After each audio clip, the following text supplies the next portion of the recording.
with any performance, I could bring my whole entire troupe, let's say, musicians, everybody, and we can come here, do it, pack up and leave. Or we can sort of, it's the difference if you're going to make an imprint or an impression. We're more interested in making an imprint. For me, it's really about possibility and to be able to sort of establish a platform that they can stand on and to see what's possible. It's really everything. We all just need just one opportunity to see what's possible that changes how we kind of choose to exist, I think. Being able to sort of have that kind of sort of space to imagine what's next, what's possible. But the community is left with this amazing sort of experience that they built.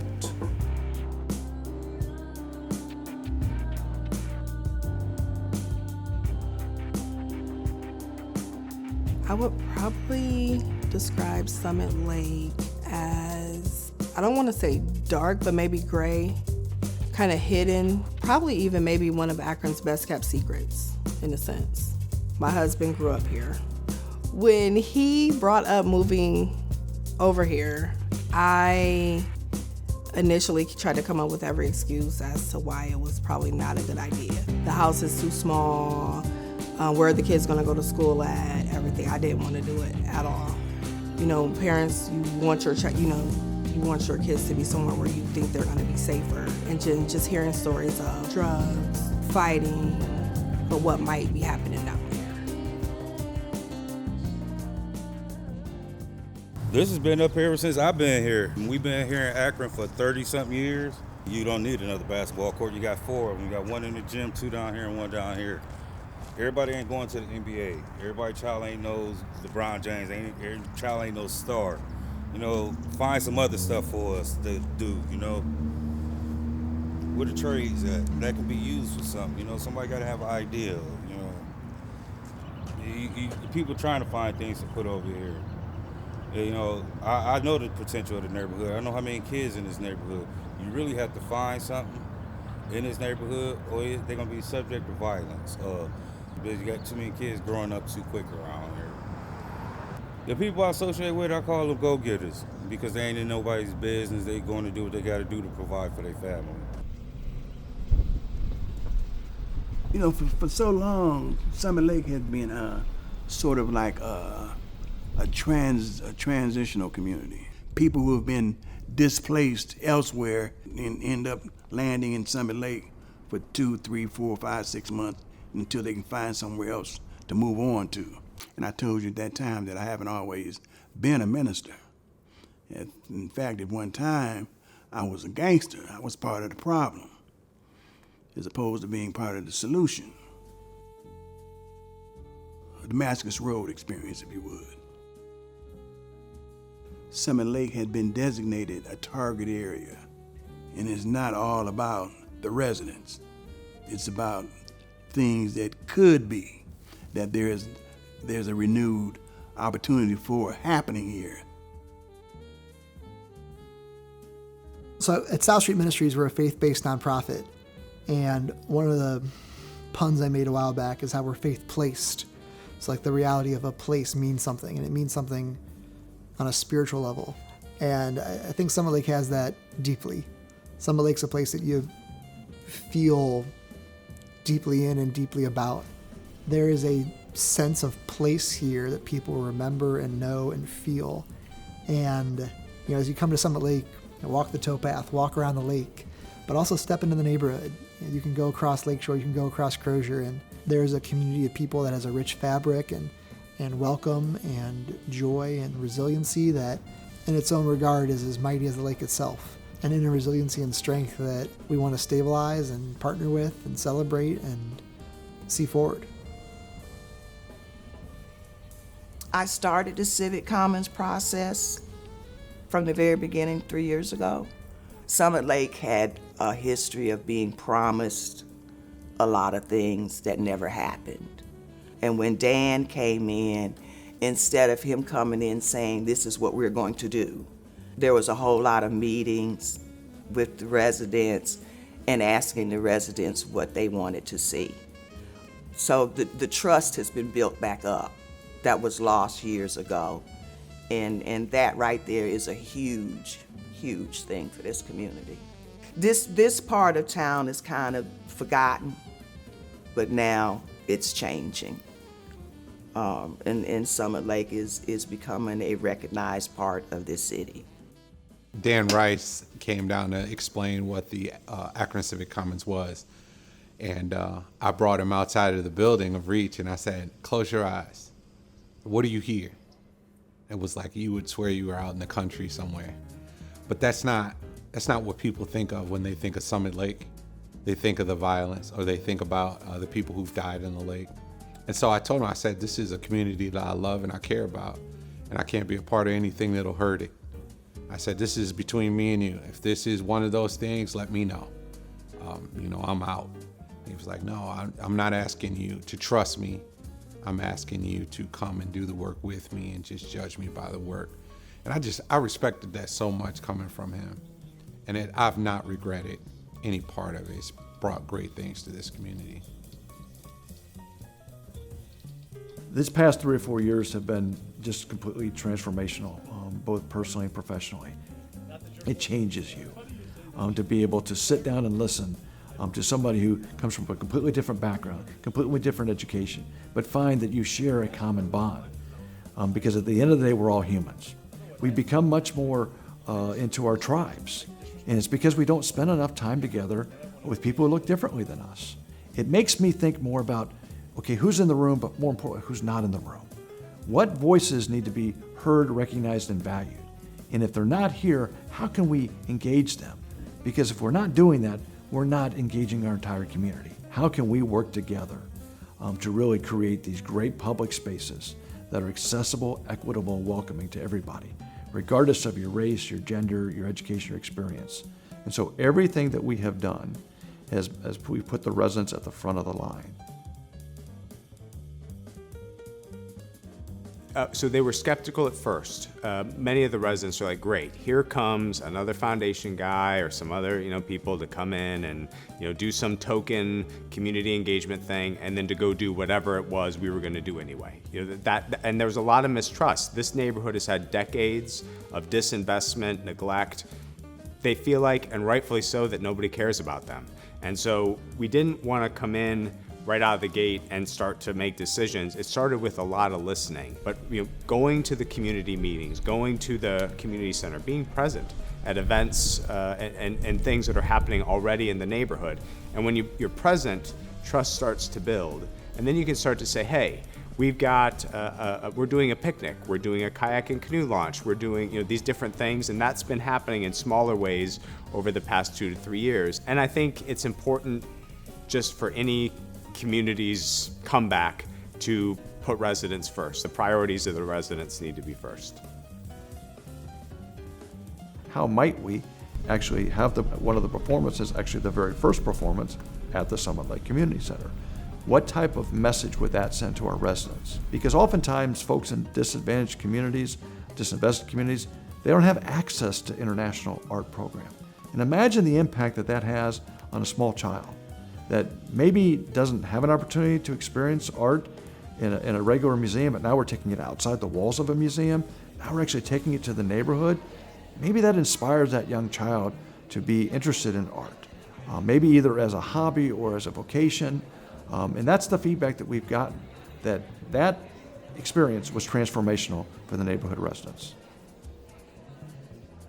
Part of the opportunity that we saw, and it was kind of disparate pieces that ended up coming together masterfully, because part of the process is you trust Nick. You trust him and Bob and their team to do something remarkable. So we basically understood that we were building good relationships with the residents in the communities. They had come to other Civic Commons things. This wasn't the first thing that we did. This was kind of a high point for our 3 years of work. To have a world-renowned artist to come to our city, and then to have the 2 locations of the performance be our art museum, which everyone knows to be one of our finest places, and then the Summit Lake Community Center, which most people don't know exists. And so to have this world-renowned artist performing in both spots was special.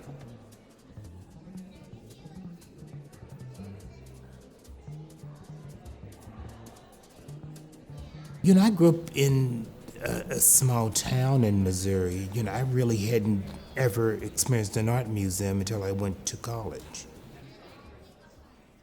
You know, for me, you know, growing up with 7 siblings, brothers, and, you know, my father passed away when I was 17 of cancer, and, you know, I know how to make something out of nothing because that's just sort of what I had to do. I'm not interested in just working with an institution and working within the sort of urban part of a city and getting into these communities that don't really have this sort of access to culture. And so, you know, I think for me as an artist, I've always, you know, through lectures, through presentations, when I look out in the audience and I'm like, you know, where are the people of color? I have to ask myself, you know, as a visual artist, you know, what is my responsibility to sort of change the sort of demographics of what that looks like? And so I think I was more interested in that, you know, it's a community center. And community centers, in a lot of ways, are sort of non-existent, and particularly in sort of underdeserved sort of communities. And so that was probably the first and most important thing, that it becomes this sort of safe haven. I think for me and my team, it's like we sort of have these ideas, that we have these sort of dream projects. We want to drop into a community, seek out and do the sort of field work in order to understand who's there and how can they sort of be folded into the project. So the community's left with this amazing sort of experience that they built. And that sort of is the sort of magic, you know, with Herd. Herd is about dreaming. It's about dreaming as our aspirations. It's what sort of drives us to think bigger, to think outside of the norm, and we sort of exist in a world where we really don't do that. If I couldn't dream, I don't know what I would be doing today. Music's always been in my life. I really couldn't imagine what would happen without it if I wasn't able to produce it at some capacity. It's my way to, you know, send a message in some form or fashion, you know. I feel like there were parts of the music that I could relate, as the audience could as well, that would move you in a certain direction. And I think that may have been purposeful when we were creating it, going along with the choreography. So to hear people say that, oh, we liked it when you went to the dance party part and we were just, you know, dancing, we couldn't stop moving, you know, wherever their imagination took them, that's what they felt. And it was out of this somber type feeling, you know. I felt like the music kind of helped, along with the motions, to get that across. Well, I hope it leads to more creative collaborations, for sure. I've never done anything like that before, and I think there should be more spontaneous things like that. There's a lot of beauty in it, and that's such an Akron thing too. Like the whole vibe was Akron. So I hope that, of course, we can do more projects like this, and that people really see the message in the art and what we were trying to do.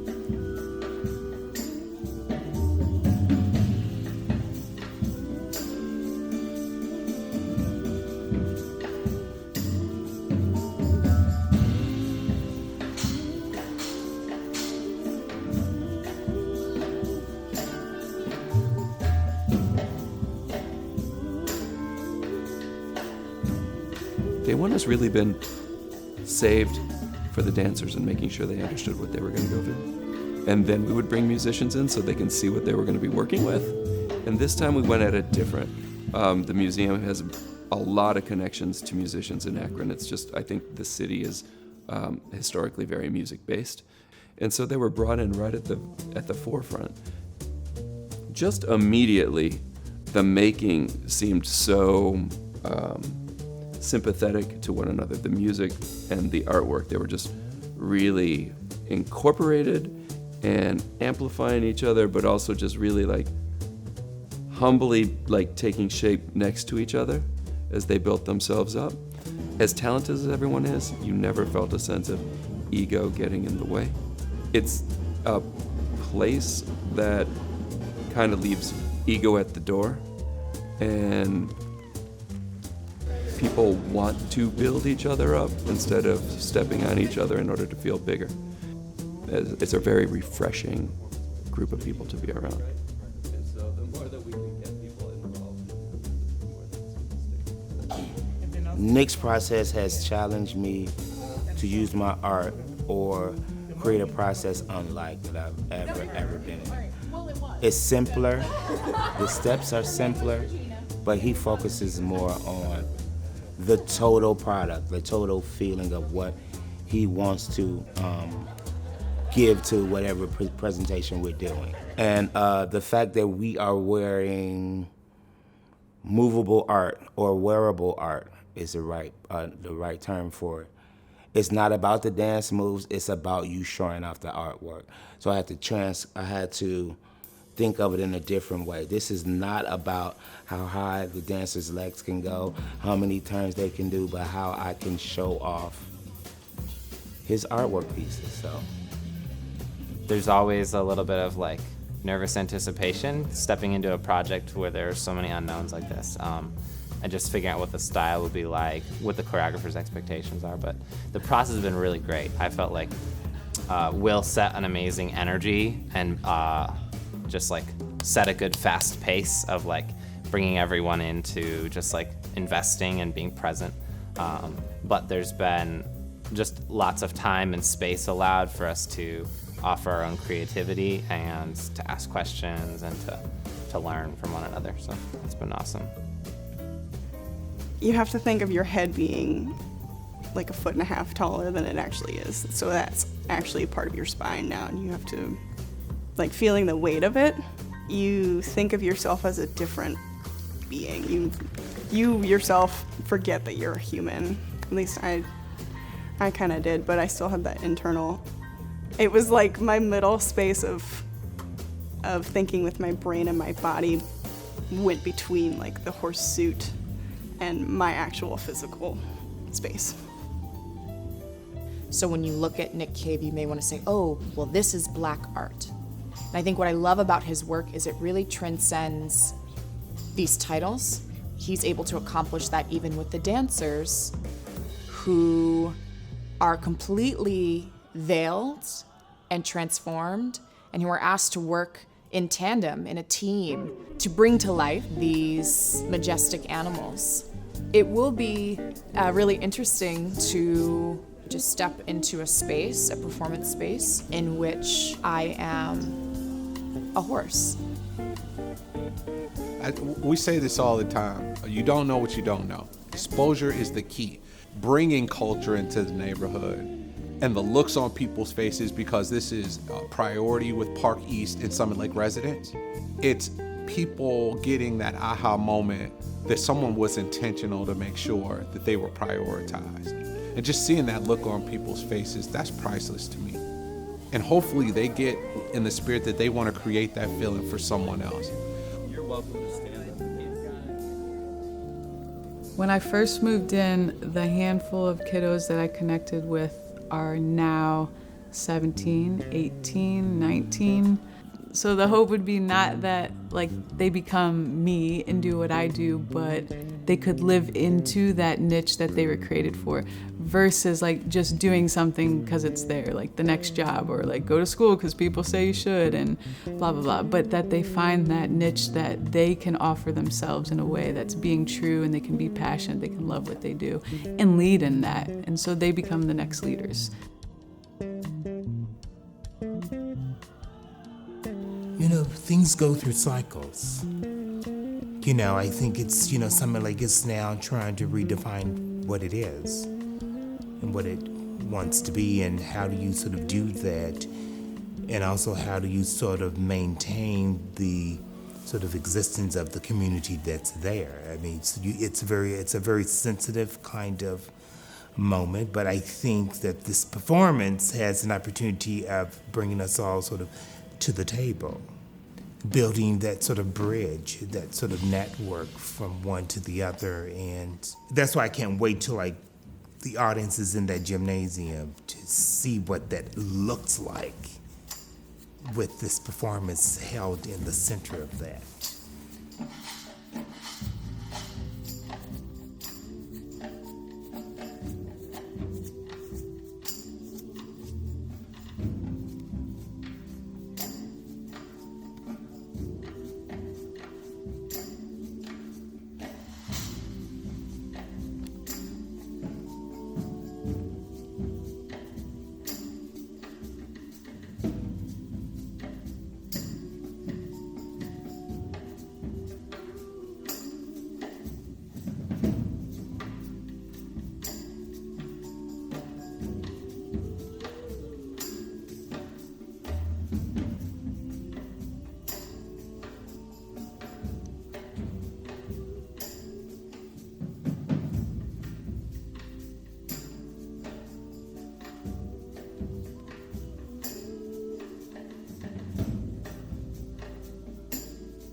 I think the first and most important thing is that the community came out.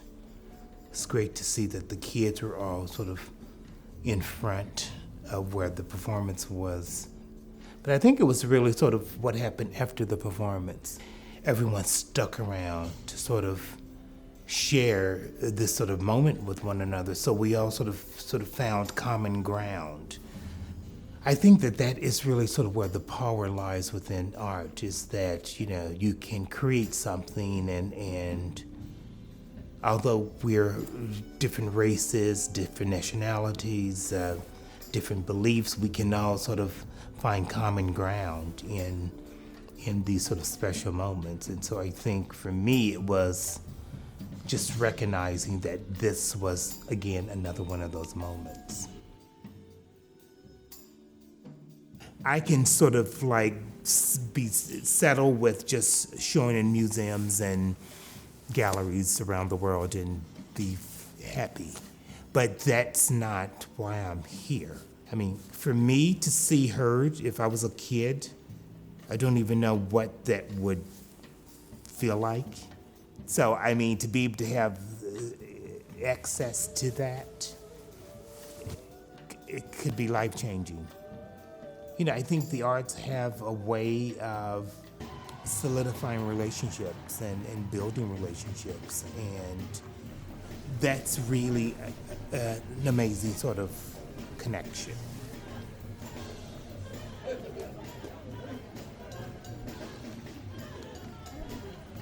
I want to be very clear about the work that we do. It's not just about changing Summit Lake. What we're doing through the Civic Commons is we're changing the world. We're changing how people view each other. We're changing how people do business from the city level, and I don't like to say down, but across to the resident. People are getting their voices. When you have a neighborhood that used to live in a constant state of lack, and that bar being raised, you just made a stronger city. So we can make a stronger city, we can make a stronger state. We can make a stronger state, we can make a stronger country. And that's what we're doing through the Civic Commons, one city at a time.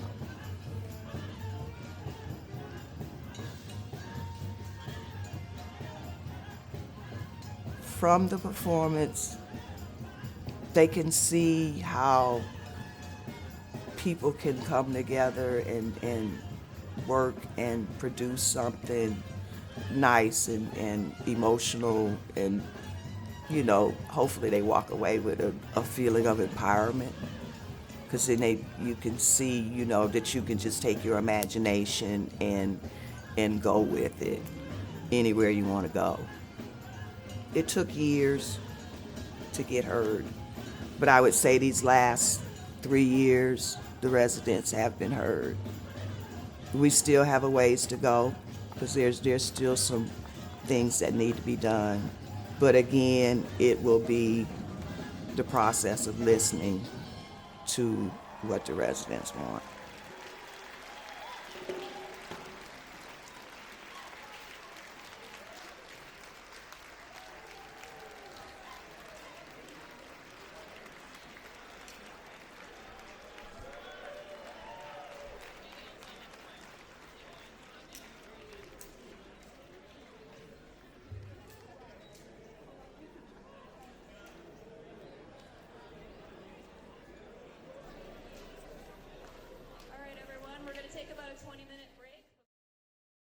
But I think it was really sort of what happened after the performance, which I'm always curious to see, either everyone sort of disperses quite quickly or they find themselves sticking around and sort of just sharing that sort of moment with each other. And I think that was what was so beautiful, is that everyone stuck around to sort of share this sort of moment with one another. So we all sort of found common ground through this performance heard.